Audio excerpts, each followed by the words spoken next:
নমস্কার।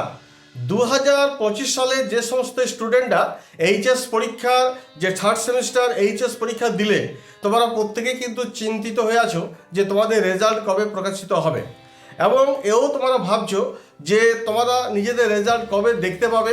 যেহেতু তোমাদের OMR সিটের উপরেই তোমরা অ্যান্সার দিয়ে এসছো, সেই জন্য উচ্চশিক্ষা সংসদ থেকে কিন্তু এও একটা ব্যবস্থা করেছে যে তোমরা কিন্তু নিজেদের রেজাল্ট কিন্তু নিজেরাও দেখতে পারবে।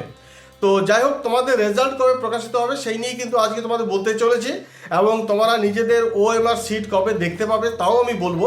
তার আগে বলে রাখি, যদি আমার ভিডিওটি ভালো লেগে থাকে তাহলে অবশ্যই কিন্তু একটা সাবস্ক্রাইব এবং লাইক করে দিও, আর পাশে থাকা বেল আইকনটিকে প্রেস করতে একেবারেই ভুলো না।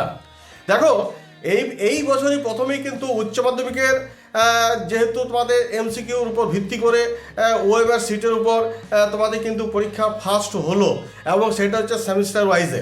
তো যাই হোক, তোমাদের যে OMR সিটের উপর যে তোমরা যে পরীক্ষা দিলে, এবং তোমাদের এই পরীক্ষা তোমাদের রেজাল্ট কবে বেরোবে তা নিয়ে কিন্তু তোমরা সকলে চিন্তিত হয়ে আছো। তো আমরা বিশেষ সূত্র থেকে যেটা জানতে পারছি সেটা হচ্ছে যে এই পুজোতে হয়তো রেজাল্ট তোমাদের প্রকাশিত করা সম্ভব ছিল না। এই পুজোর পরে, অর্থাৎ এই যে এখন অক্টোবর মাস রয়েছে, আশা করা যাচ্ছে 31শে অক্টোবর 2025-এর মধ্যে তোমাদের কিন্তু রেজাল্ট প্রকাশিত হয়ে যাবে।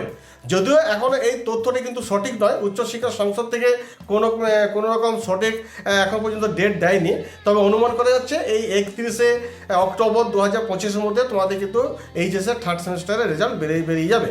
এবার তোমরা কখন OMR সিটের রেজাল্ট দেখতে হবে তাও তোমাদের বলে দিচ্ছি।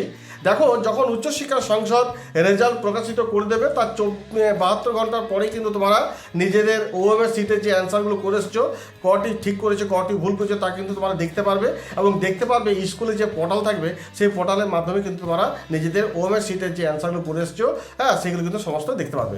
যাই হোক, এই ছিল একটা ছোট্ট নিউজ। আর এই ভিডিওটি যদি অবশ্যই ভালো লেগে থাকে অবশ্যই একটা লাইক এবং ফলো ও সাবস্ক্রাইব করে দিও। ধন্যবাদ।